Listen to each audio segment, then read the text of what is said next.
So last night I was doing my fantasy football draft for the radio station, and we're in the middle of watching as my -3.5 is severely going to hit the over, and we're fantastically enjoying and indulging in wings and beer and watching as Bill Belichick has a 24-year-old girlfriend that is very unhappy with her situation living out in Chapel Hill, North Carolina, now that her team is very much in doubt and jeopardy for the rest of the season. And I figured, you know, if Max Johnson is going to be the exact same age as Bill Belichick's girlfriend, I probably have a lot of players on this fantasy team that also are around the same age as Bill Belichick's girlfriend. So my team name this year is Jordan Hudson's Dream Team Boys, and we are very excited to bring home a championship to the city of Houston. And Jordan Hudson being the GM, probably pre-team president. She basically is taking over the Cleveland Indians in Major League. Look, bottom line is that let's just start off with this. I really like TCU going into the season. I thought that they were one of the more slept-on teams that wasn't getting enough national attention. Thought that, yes, the running back room was a question, but Andy Avalos' defense, Josh Hoover coming back for another season. We talked about the wide receiver room. They had really good play on all stages. Eric McAllister did nothing last night, and it didn't matter. They still had over 300 passing yards. So it just shows you the validity of what this team is going into 2025 with Kendall Briles, with Andy Avalos, with Sonny Dykes. Very much a complete unit on all three stages of the game. But for me, again, it goes back to what I hated about the hire from the get-go. You went and you fired an older coach who was losing ties with players to bring in an older coach who doesn't have ties with players. Bubba Cunningham, what are you doing? This is a program that should be considered a rising star in football. This is a program that should be balancing in its NIL funds and its overall metrics to allow them to bring in personnel players that consider the ACC, or better yet, just Chapel Hill, a dream destination. You've seen success at its peak at Chapel Hill. You've watched as lesser tier coaches have come into the program and be able to build some sustainability and continuity and some consistency. And you throw all that away because Bill Belichick is available. Listen, I hated the hire of Urban Meyer when it was made by the Jacksonville Jaguars because there's no correlation between the college game and the NFL game other than it's the same ball, which is not even close to being the exact same thing. That's all it is. And you can't treat the NFL like you do college. You also can't, in this day and age where revenue sharing is a big time deal, where NIL has become such a major emphasis, hire a guy who has no ties to the college game whatsoever and think because if he is a mastermind defensively, you're going to be able to get it done. The hiring of Freddie Kitchens, I never liked. That automatically was putting you behind the sticks. The internal promotion of getting Steve Belichick to leave Washington to come to Chapel Hill to basically be the head coach in waiting and getting your son a job, didn't really like. And it really frustrated me because there were good coaches that were being considered for the opportunity. There was a rumor that Clark Lee was going to leave Vanderbilt to go to UNC. There was rumors and speculation that John Summerall down at Tulane was going to take the UNC job. There were other coaches listed as potential candidates, really quality names that could have continued the balance and the predecessor of what is North Carolina football. And especially in that state, right now, the status of Duke is unknown, where the status of NC State is unknown, where the ACC also is looking for that premier Tier 2 program that can elevate itself into Tier 1. It felt like this was the opportunity to get someone young, someone up and coming, someone with a good balance and understanding of what it takes to build a program in the right direction, and somebody who would be here for the long haul. The feeling I got last night is that Bill Belichick is basically a sideshow that's here on rental. He's here on loan for holiday. He's not here for the long haul. He's here for the short term, and it's going to be even shorter because of him hearing the boos last night, watching as fans left the stadium, was the exact same way he felt when he was done in the NFL. You don't want to have that feeling. You didn't come to North Carolina to be right back at square one where your career ended. You want to end your career on a high note. I don't think it's going to get much higher. I don't. I think it's very much like Aaron Rodgers walking out with the American flag on September 11th, and 4 plays later, he's getting carted off the field.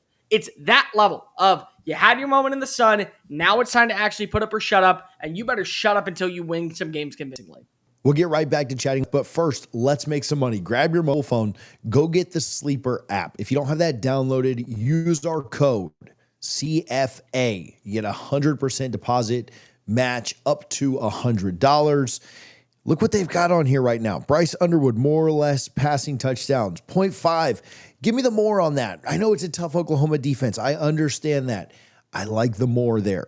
John Mateer, his is 1.5. I'm going to bet Bryce Underwood's right now while we're talking about it. John Mateer, more or less than 1.5 passing touchdowns. That's a tough one to me. I don't know. So I'm going to avoid it because I'm smart and want to avoid ones that I'm not sure about. But there's other stuff on here that you can check out. The Michigan-Oklahoma game is not it. Look at this one. You can do USF versus Florida. Lagway, a huge number, 265.5 passing yards. I like the less there. I don't think he's in as long. So I'm going to put both those together and I'm going to submit it. And it was just that easy. You pair a couple or more, whatever you want to do, on the Sleeper app. They will help you make money. You can follow all the scores on here. Go check out the Sleeper app today. Terms and conditions apply. See Sleeper's terms of use for details. We appreciate them for their support. Go check them out. It's a long season. There's still a lot. We have to see what happens with this team, but this potentially set back the program in ways that we don't even really comprehend just yet. You guys know about all the conversation that's been out there about UNC, Florida State, Clemson potentially leaving the ACC at some point. UNC is leading that charge, had been leading that charge before Bill Belichick arrived. And frankly, the team had been incrementally improving over the years. And then you get Bill Belichick and all of a sudden it felt like, boy, this is going to just strap a rocket to our back. And yes, the basketball argument was going to lead UNC to that new conference.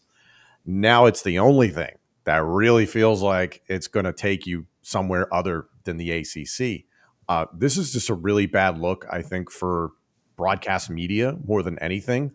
The hype machine built this entire circumstance. And to your point, Bubba Cunningham and UNC were complicit in this. They would not have pulled out all the stops for the event last night. It looked like a big event. It looked like a big deal. Everybody and their brother showed up for the game. Lawrence Taylor, Michael Jordan, Roy Williams himself, Mia Hamm, Randy Moss. Like, there were all these legendary dignitaries, as they called it on the air, there to watch the game. And they were also comparing it to when Deion Sanders first started at Colorado, and he had all these celebrities there coming to the games. The enormous difference was that Deion he got embarrassed by Oregon, right? Like TCU, I don't think we're putting into that upper echelon of world beaters that like Oregon really put Colorado in its place, and Colorado went on to win a few more games. And clearly there was talent in the likes of Travis Hunter and Shadur Sanders, and Deion stayed the course. And look at where Colorado is now. So hats off to Deion. But the hype machine of like, I just remember the Countdown Show, and Pat McAfee is solely picking UNC because, and I quote, Michael Lombardi and Bill Belichick are my friends. Is that what this has come down to? Like, is this what the sport is all about? Like, we do not care about who we think is actually going to win and lose, breaking down X's and O's, who's the better team, who is the better personnel, all that sort of stuff. Is just like, nope, I'm friends with that guy. So I'm going to say all the things I have to say about him into the public to potentially make this thing happen. And let's not forget the quote by Michael Lombardi.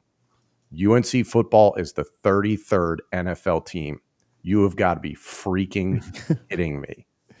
Speaking of quotes, think about the quote by Kirk Herbstreit. They're just not good, right? Like, now I know he came out and correct. Oh, I was talking about the TV camera guy, whatever. I even believe Kirk there, but don't correct yourself. Just they're not good, right? It's okay, right? Even if it was a what do you call that? Freudian slip like that. Yes, it worked. He said he was talking to his spotter. Herbstreit's son tweeted some stuff. the dog in his commentary. This is a multimillionaire, by the way, who gets bent out of shape about social media. Like a multimillionaire who gets bent out of shape about hot mic. Come on, like you don't need that. You can also just own it. That's the other thing. You could just own it if you want. And you can say nothing. PR. Yeah, 2025. Like, I understand there are some things in this world that are actually cancelable, but like cancel culture really has like died down. Like, unless you do something like you don't even have to apologize anymore. You just keep living your life, right? And then we get to Tuesday and another thing happens. Right. Like, never apologize, right? Now, if you do something that's like, well, if you do something off the rails, though, you're going to jail. So, like, who cares? You don't have to apologize then. Just go sit in a cell. But anyway, all that said, boy, that took a turn. Go dark. Go dark. Why don't we? Yeah. Here we are just talking about Bill Belichick sucking as a college coach. Now we're talking about sitting in jail cells. TJ, what are we doing, man? The Power 2 After Dark. That's what you guys get for an 8:30 taping. Here's what I'll say. I feel bad for Gio Lopez because I think he has real potential, and I don't think he's in a situation where he's going to get properly developed. I like Freddie Kitchens as a NFL offensive coordinator, and even that is like kind of a stretch because we've seen how that's gone at the pro level in the past. I thought for a second, hey, maybe taking NFL acumen and applying it to college football, it might work out. And I'm sure Bill Belichick thought that exact same thing. So Brett McMurphy had himself a field day on social media last night. And then almost unjustifiably so, Jordan Hudson got crushed on social media. All she was doing was watching the game. I understand it's an easy target, but the tenor of this entire evening shifted so quickly. The most hilarious thing, the balloons in the background of Bill Belichick's presser after the fact, that my brain went to, I'm like, I bet you Jordan put those up. I bet you Jordan had the idea, we should put up balloons. The old Bill Belichick would have popped those out with a Bowie knife on his way to the press conference and torn everything down. But to the point Cole was making, I think the entire point of this was for him to try and get an NFL job. And that cycle came and went, and it didn't happen. And now he's stuck in Chapel Hill, and he's got a bad team, and his legacy continues to diminish. And he's probably just going to bite the bullet on this season, and hopefully he rides off into the sunset at some point. On the season, when you look at their schedule, they're going to win the next couple, and they might even win the next 3 because they've got UCF on there too. That will be a game worth watching. Is UNC versus at the UCF. Bounce House. Oh yeah. I actually think that one will be fun because, I mean, UCF nearly blew it against Jacksonville State. And we didn't predict this game. I did pick it on another show. I picked TCU. I don't know if you guys, I know you're Cole, wasn't SEC. I don't know if you guys predicted this anywhere, but I took TCU pretty handily, like 10 plus. And so what are you talking about? My best bet last week was TCU. It was my favorite bet of the week. I just saw the first of your best bets on the on the graphic, and I stopped reading after that. So I'm 4-1 this week over at SEC Unfiltered. So if you ever want to come and trust me, there's a game that we're going to be breaking down tonight that's on my best bets for week 2. I'm already want to know. Can we also just real fast, and I understand that this is a let's crap on Bill Belichick for continuing to ruin your career on making it to Canton and not going out in style take, but can we give credit where credit's due to this overall TCU roster? They showed up. You know, a lot of people, I think, went into this game not understanding that TCU has spent the better part of the offseason building its roster and putting itself in a great position where it can be effectively one of the premier teams in the Big 12. Texas and Oklahoma left, which left a giant hole for somebody to take the mantle as the flagship program. They've done great on the recruiting trail. They've been great in the transfer portal. They've done good on retaining talent instead of letting it walk out to other programs. And last night, it culminated together. The rushing attack that we all had questions about going into this season. I thought it was the worst rushing attack in the Big 12. It had over 170 rushing yards. You had multiple players go for 15 plus yards downfield. Kavorian Barnes had 113 yards himself. Jordan Dwyer came on in from Idaho. Last season, he was playing for the Vandals, and he had over 1,100 receiving yards. He looks like he's on pace to have a Bolitnikov Award-worthy season. And I get it. It's against UNC that right now is dreadful, but still, you got to see him step on up in place of the Savion Williams and Jack Becks of the world. You watch as this defense forced multiple turnovers. DJ Rogers had a good game. Trent Battle had a good game.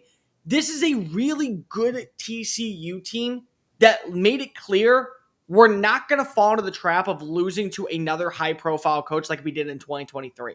We're mentally, physically better prepared to handle anything thrown our way. And then we're going to go ahead and just shove it down everyone's throats on Twitter and make sure that they know that we are as lethal and as petty as humanly possible. The Hypnotoad is back. We are calling out people. We have receipts. We have bookmarks. We are not afraid. You touch the toad. Now you get the Hypno. That is what we saw last night. It was fantastic. The Twitter, because the game wasn't really that good. Now, if you're a TCU fan, the game was not that exciting. It was maybe one of the worst big games of the weekend. No, I'll say that it was worth. Yeah, I like South Carolina, Virginia Tech more. I liked Tennessee, Syracuse even more. Sorry, Nate, in the background here. But the Twitter like trolling, like that is what I live for. I just all day I kept seeing, like Twitter's got this thing now where, or X or whatever you call it, like you used to be like you'd see a tweet retweeted, and then once you saw it retweeted once, you wouldn't keep seeing it all day. Now, like you just see stuff over and over and over again every time somebody retweets it, and I usually get annoyed by that. I didn't get annoyed by any, like all of my FSU people, all the SEC or Big Three, Miami, Florida, all the people that follow me or that I follow, I guess, were retweeting that stuff all day, and it was so much better than the game was. Like it was worth it to have a crappy game on Monday night to get to see the Twitter trolling that happened by TCU. What's your adjusted win total for UNC now? We didn't do a season preview for them, but what do you got? Like 6-6, best case? I'm now looking at their schedule. Like I agree with you, they should beat Charlotte, they should beat Richmond here in the next 2 weeks, but then it's at the bounce house. UCF, like I think it's being on the road that I think more than anything. I like UCF in that situation, but I think it'll be close. Then you play Clemson. Then you're at California. Do you see the Calgorithm return? You're against UVA. You're at Syracuse. I don't like that for UNC. You're home against Stanford. Stanford won't win a game this season. So at Wake Forest. I think that's a win. They're terrible too. Yeah, 6-6 feels right. So like I think that's the thing is that, kind of going back to Dion, is that by the end of the season, if they somehow make themselves bowl eligible and they smooth things out, that'll be fine. I am curious to see if the media spin cycle gets out of control, because Jordan Hudson was the biggest story in college football just a handful of months ago. And then Bill shut that stuff down. What happens when you start losing? I'm curious. I had North Carolina as a 6-6 team going into this year, largely because of I just didn't like the hire of Bill Belichick. Nothing for me has changed, except maybe one game against Syracuse or against Stanford. I think I actually had Stanford being one of their wins. Cal is now a loss for me. Like, did you watch that freshman? I know I'm JSP is what I'm gonna have to call him until JPS is what I'm gonna have to call him. JKS. JKS, yeah. Because of I'm not gonna know how to say his last name, and I'm not gonna be disrespectful like that. But holy, like I owe the city of Berkeley an apology because of how bad. Boys, I had them going 1-11. Like I was so down on Cal going into this year, and this was their one win. But like that has drastically changed. I think that they're a 6-6, 5-7 team out in Chapel Hill, which says a lot when this schedule is so manageable.